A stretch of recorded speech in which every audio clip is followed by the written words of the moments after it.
Hello guys and welcome back to the channel. कैसे हो? I hope आप सब बिल्कुल अच्छे होंगे। तो दोस्तों, प्रीवियस वीडियो में जो मैंने बोला था कि मार्केट किस तरह से मूव लेगी, जो मेरा एक्सपेक्टेशन था, और अगर आप देखोगे मेरा प्रीवियस वीडियो अगर उठा के देखो तो उसी तरह से मार्केट मूव लिया है। और आप चेक भी कर सकते हो, मैंने बताया था कि मेरे अकॉर्डिंग मार्केट अभी थोड़ा नीचे आना चाहिए। और हाँ, हमने ये भी कहा था कि 1,09,000 के मार्क को भी अगर तोड़ देता है तो मार्केट बहुत नीचे आ सकता है। और मार्केट की जो करंट सिचुएशन है दोस्तों, वो थोड़ा ठीक नहीं है।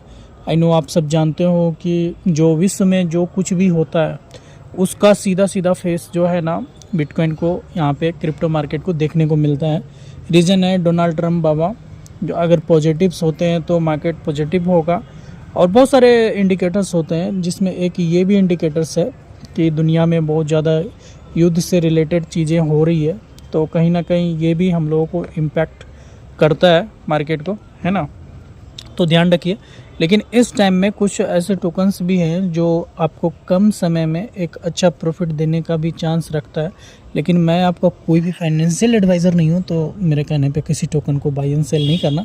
बस मैं आपको कुछ डेटा दिखाऊंगा जिसके अनुसार से आपको ये लगेगा कि हाँ, ये टोकन जो है आपका आने वाले समय में, इवन कह सकते हो 1 महीना, 1.5 महीना, 2 महीना, या इस बुल रन में भी कह सकते हो कि एक अच्छा परफॉर्मेंस कर सकता है। ठीक है, मैं आपको कोई टाइम फ्रेम ये नहीं देने वाला, लेकिन ये एक डेटा देखने से आपको समझ में आएगा कि मार्केट ऐसे रिकवर करने से वो टोकन का हाइप इस टाइम में बहुत ज़्यादा बना हुआ है। और उस टाइम में हाइप जैसे ही थोड़ी सी मार्केट ऊपर जाएगा, साथ में ये इसके जाने के चांसेस बनी हुई है। इस टाइम में अगर आप देखोगे तो BTC जो है 1,09,900 पे घूम रही है। ठीक है, और इथेरियम बात करें तो 4,027 के लमसम है, जो कि 5,000 के मार्क के लमसम पहुंच चुका था। तो मार्केट बहुत नीचे आ चुका है, सोल भी बहुत नीचे आ चुका है, अभी देख सकते हो, है ना। BNB तो ऑलरेडी बहुत ज़्यादा ऊपर ऑलमोस्ट जा ही चुका है। तो बहुत सारे टोकन ऐसे हैं जो ऑलरेडी ठीक ठाक भी परफॉर्मेंस कर रहे हैं, ज़्यादा नहीं गिरा है। लेकिन कुछ एक नया टोकन्स जितने भी हैं उन सब में बहुत ज़्यादा गिरावट, 30-40% तक का भी गिरावट देखने को मिला है। तो इसलिए मैं कहता हूँ कि संभल के चलो।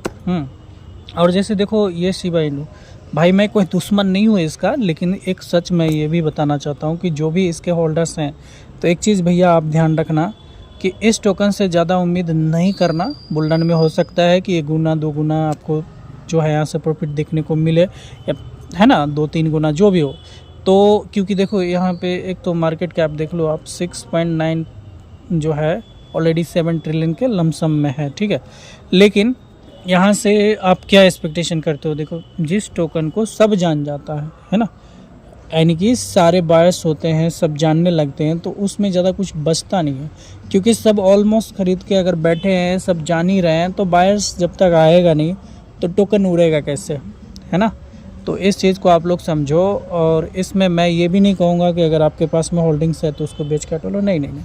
लॉस में हो तो स्टिल होल्ड कर लो, प्रॉफिट में जाने के साथ इसको हटा देना। ठीक है, लेकिन ज़्यादा उम्मीद नहीं है, क्योंकि ऐसा नैरेटिव टोकन्स बहुत ज़्यादा मार्केट में ऑलरेडी आ चुका है।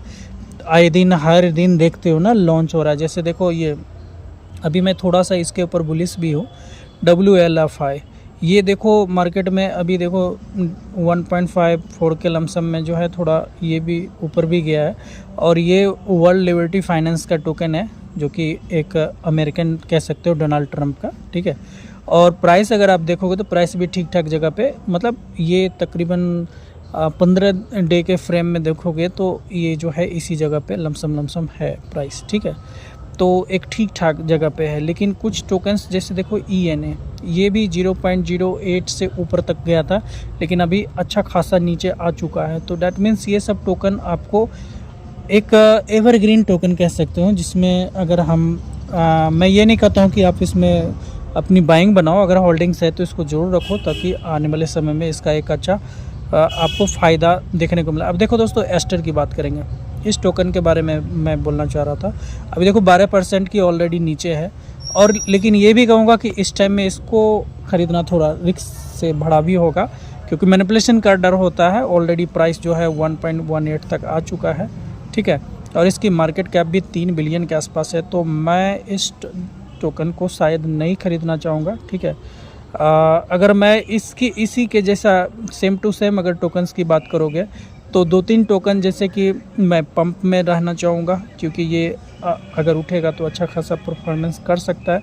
देन एक और टोकन है, मैं उसको बात करूँगा ये AV&T के बारे में, जिसकी रैंक 146 है। और पहले मैं बता दूं कि ये कोई भी प्रमोशनल वीडियो नहीं है, मैं चूँकि जो रिसर्च कर रहा हूँ उसके अकॉर्डिंग है, ठीक है। तो मैं इसका कोई भी प्रमोशन नहीं कर रहा हूँ, ये बात आप पहले क्लियर समझ लो। मैं सिर्फ टोकन के बारे में बता रहा हूँ। अब इसका मैं टोटल ग्राफ को मैं दिखाना चाहता हूँ कि देखो यहाँ $2 से भी ऊपर गया है। अभी प्राइस क्या है 1.4, लमसम बहुत अच्छा खासा नीचे आ चुका है। और जो इसमें मेन चीज़ जो देखना है ना, वो चलिए थोड़ा नीचे स्क्रॉल डाउन करके आएंगे, वो देखेंगे वो इस सेम टू सेम जो है एस्टर का प्राइस 3 बिलियन के आसपास था, और इसकी प्राइस अगर मार्केट कैप देखोगे तो यहाँ पे 361 है। दैट मीन्स अगर देखा जाए तो यहाँ से अगर 1 बिलियन भी जाता है तो आसानी से हम लोगों के प्रॉफिट होते हुए नज़र आ सकता है, ठीक है। लेकिन दोस्तों ऐसे टोकन्स में हमेशा रिस्क भी होता है, तो ज़्यादा रिस्क नहीं लेके, क्योंकि न्यू टोकन है और अभी सारी टीम आई नो की एक्टिव है, लेकिन रिस्क हमेशा रहता है ऐसे टोकन्स के साथ में। तो रिस्क मैनेजमेंट करके किसी भी टोकन को बाई सेल करना, क्योंकि ये सब टोकन आपको प्रॉफिट भी दे सकता है, कभी कभी समटाइम ऐसा होता है कि नुकसान भी दे देता है। बाइनेंस जैसे प्लेटफॉर्म पे, कॉइनबेस जैसे एक्सचेंज पे ये आ गया तो थोड़ा सा ट्रस्ट बिल्ड हो चुका है, क्योंकि ये 2 एक्सचेंज खास करके ऐसे हैं, खास करके कॉइनबेस और बाइनेंस, जो अमूमन इस जगह आने के बाद थोड़ा सा ट्रस्ट बिल्ड हो जाता है, ठीक है। तो और बेस का ये टोकन है, देख सकते हो, है ना। तो टेंशन वाली बात तो है, लेकिन फिर भी हमेशा एक चीज़ ध्यान रखना कि बाइंग अगर कभी भी बनाते हो तो कम मात्रा में बनाओ। अगर आप $100 का ख़रीदना चाहते हो तो $10-20 का ही ख़रीदो। अगर बार बार डंप आता है तो इस तरह से एक्यूमुलेट, मैं इस टोकन के बारे में नहीं कर रहा हूँ, किसी भी टोकन को अगर ख़रीदना है तो बस उसी तरह का हमेशा ख्याल रखो कि एक बार में कभी भी हमारे को बाइंग नहीं बनाना है, ठीक है। उससे क्या होगा कि आप जो है सेफर साइड रहोगे, और अगर डॉलर रहेंगे और मार्केट हमेशा गिरता है तो उस टाइम में हमारे को ख़रीदने में मज़ा है, ठीक है। आई होप दोस्तों वीडियो बहुत ही इन्फॉर्मेटिव था। अगर पसंद आता है तो please like share subscribe and प्यारा सा कमेंट कीजिए। Thank you.